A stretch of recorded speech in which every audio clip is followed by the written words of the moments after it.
YouTube, what's going on? It's your boy Carl coming back at you from Golden Grimmer Productions. This time around, we're going to be reacting to the best Larry Bird versus LeBron James story ever told.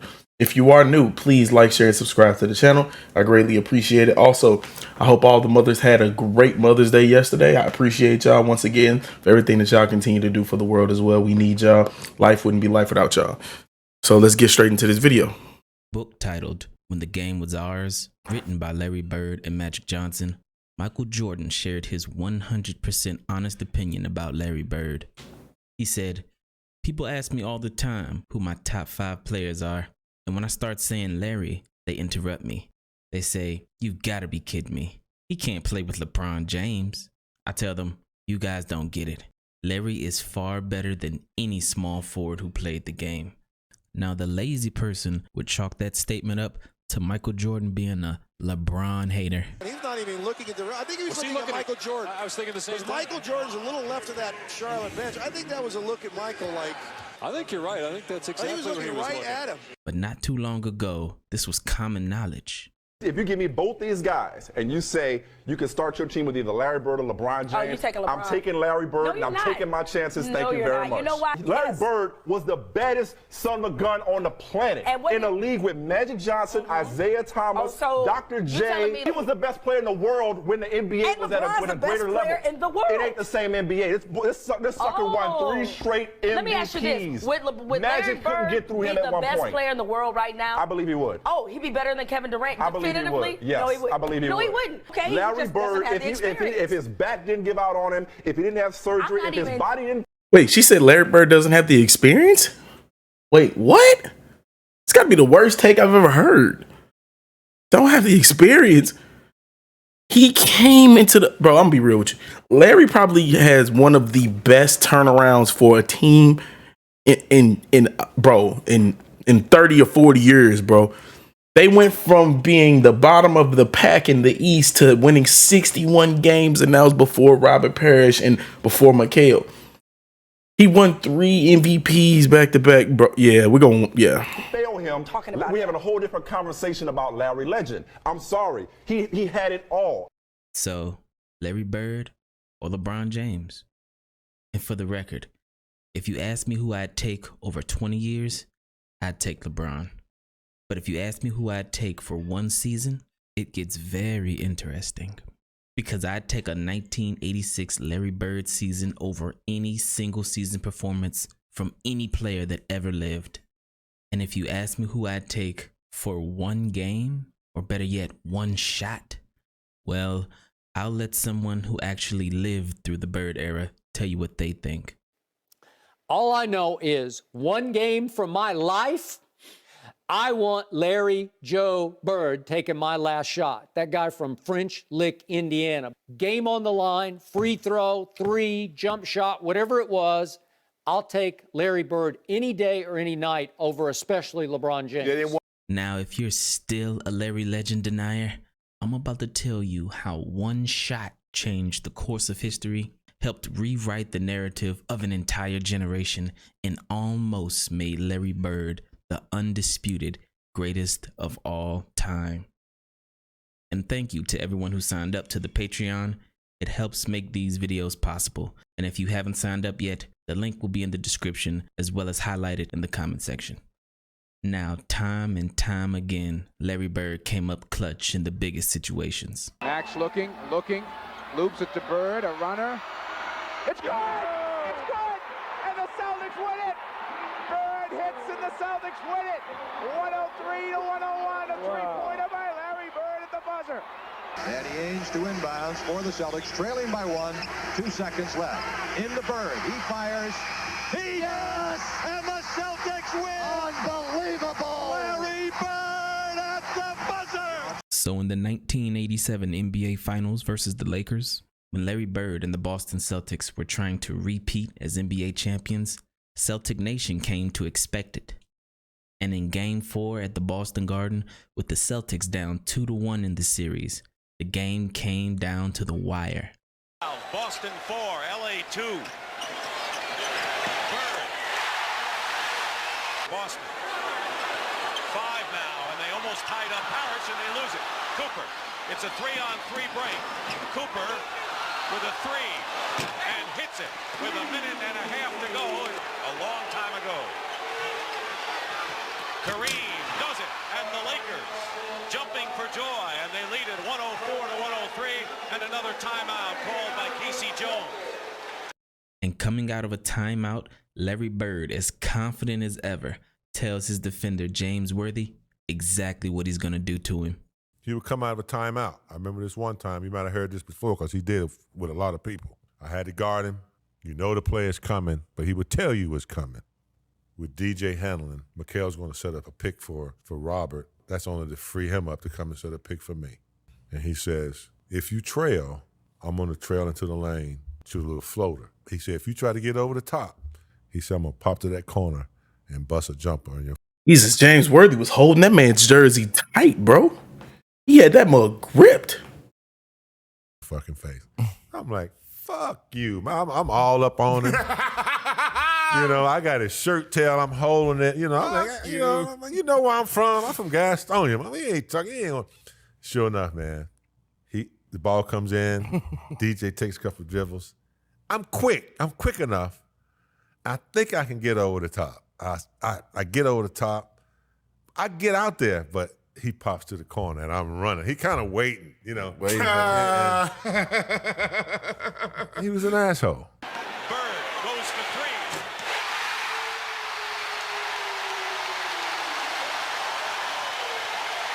And the Lakers call time with 12 seconds left. Larry Bird with a big three-point bomb has given the Celtics the lead. With the Celtics up by 2, Kareem comes down and gets fouled with 8 seconds left. He makes the first and misses the second. And it's Lakers ball with 7 seconds to go. One Celtic rebound could have sealed this game, but the ball goes out of bounds and the Lakers get the possession. And with 7 seconds to go, the Lakers still had life. Just 3 years earlier, in the 1984 finals versus the Celtics, Magic Johnson choked in a similar situation, earning the nickname Tragic Johnson. But this time, he was ready. My man switched to Kareem, and Kevin McHale jumped out to me. As soon as I saw Kevin, I said, oh, I'm taking him. You know, Magic puts it on the floor, a couple head and shoulder fakes, and he raised up in the air. And there was nobody that was going to get that shot. Down by 1, with 2 seconds on the clock, Larry Bird and the Celtics find themselves in a situation they've been in many times before. Johnson on the inbound. Bird fires it. Freeze. What do you think happened? Now let's give this shot some context. For 2 years straight, the Boston Celtics had the greatest home court advantage of all time. The prior year, in 1986, the Celtics finished with a regular season record of 40-1. This record still stands as the best regular season home record ever. Yes, better than Michael Jordan's 96 Bulls and better than Steph Curry's 2016 or 2017 Golden State Warriors. And if you include the playoffs, they were 50-1 at home. So for everyone who thinks the 96 Bulls and the 2017 Warriors are the 2 best teams of all time, at home, Larry Bird's 1986 Celtics were better. Let that sink in. Someone asked me the other day, they said, it's the toughest arena you had to play in. And I said, Garden, Boston. I said, they were almost impossible to go in there and beat because you could not make a mistake with them. Those guys made you play, and it was him. Like, he was a savant on the court, like just a savant, like 2 plays ahead on everything. And so please, let's not forget how hard it was to go into Boston and beat a team when Bird is in his prime. Unfortunately, the Celtics fell off that following year in 1987. They were 39-2 at home. So including the playoffs, for the last 2 years, the Celtics were 99-4 at the Boston Garden up until that shot by Bird. This means, statistically, there was a 96% chance that that potential game-winning shot by Bird was going in. Now, what do you think happened? Well, they set up a great play. Bird walked Worthy all the way up, forced the denial all the way up. We've done it before. Clear everybody out, go to the ball, and break the corner. Max looking, loops it to Bird. 2 seconds left. In the Bird, he fires. Yes! And the Celtics win! Bird, a runner. It's good! It's good! And the Celtics win it! It's on the inbound. Bird fires it. He caught it here, and as he caught it, all he had to do was turn. He just turned, and he just let this thing go. Bird fires it. Got a wide open look, couldn't believe it. And I'm standing right there, it is straight as an arrow. And the Lakers have won, and Pat Riley and the Lakers dance off the court. They were lucky because it was right on line. He looked at me like, how did you ever leave me that wide open? You gotta be kidding me.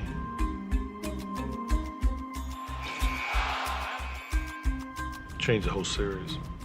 Every time I watch that shot, I still think it's going in. Larry thought it was going in. Magic thought it was going in. Pat Riley thought it was going in. If Larry Bird took that exact same shot in that exact same situation 10 times, he'd probably hit 9 of them. And if Larry Bird hits that shot, then the series is tied 2-2. And with the next game at the Boston Garden, there's no way you can convince me that this Celtic team, with the greatest home court advantage of all time, led by one of the most clutch players in NBA history, doesn't win that next home game. So instead of being down 3-2 going back to LA and losing those NBA finals, the Celtics would have been up 3-2. And with all of that momentum on the Celtics side, all they needed to do was win one game in LA to give Larry Bird his 4th title, add another Finals MVP to his collection, become the first team to win back-to-back titles since Bill Russell with the Celtics in the 60s, and silence all doubt on who won the Bird versus Magic rivalry. One shot could have changed everything. And the conversation about the greatest player of all time would have been very different. Larry Bird at his best, LeBron James at his best. Oh, I gotta go with Larry Joe. I gotta go with Larry Joe. You take Larry Joe. Larry Joe for the win. When Reggie Miller said that, it was headline news the next day because the media fawns over LeBron James more than ever. But to many Larry Legend truthers, it wasn't a surprise at all. Skip, Reggie would take Bird over LeBron. Do you concur, my friend? I do concur.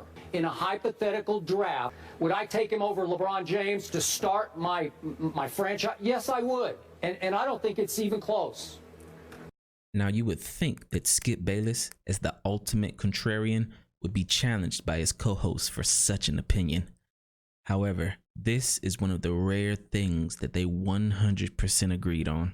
You know, in terms of leadership, in terms of clutch, in terms of shooting ability, and overall championship credentials, not just trophies, but a mentality, Larry Bird gets the nod over LeBron James. I'm guessing that right now about 80% of our viewing audience does not agree with either one of us. Well, all that means is that they don't know anybody. They don't know. Now, I will say this. Larry did, because people always talk about numbers, bro.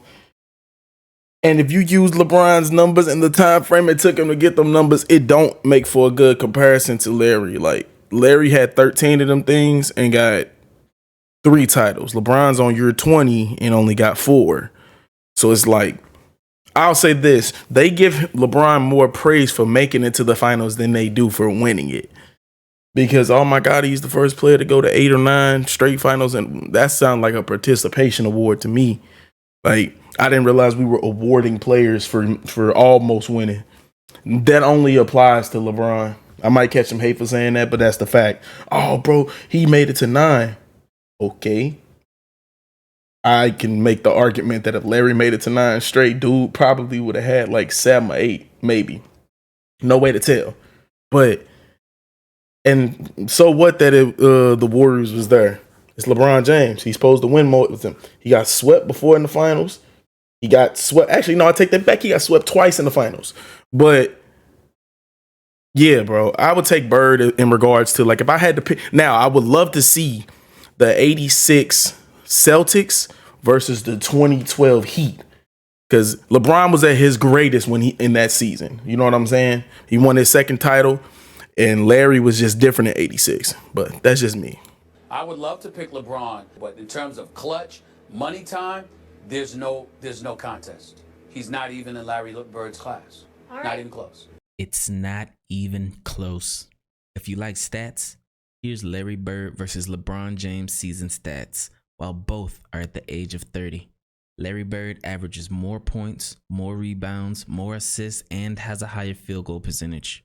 So when someone asks you, what is Larry Bird better at than LeBron? You can say pretty much everything. Hold on, is he ahead of Larry Bird? No. No! It's What them. was Bird better at? Bird's a better shooter. It's not close. I think Bird is as good or better as a passer, a much more fluid, much more natural passer than LeBron James, a creative passer. LeBron James, for a superstar, he's as good a passer as anyone outside of maybe Magic and Bird. Bird was a better passer. Bird's a better rebounder. The fact is that Larry Bird didn't stay healthy, and the fact is that basketball is played so differently now. When it comes down to the end of a game in a championship series, I would rather have Larry Bird have the basketball. Well, duh. Is there any way on earth you would take LeBron James over Larry Bird in the clutch? There's no way on earth that I'd pick him over Larry Bird in the clutch. I can tell you that much. Larry Bird was not just a superior shooter from anywhere on the court, just like you highlighted.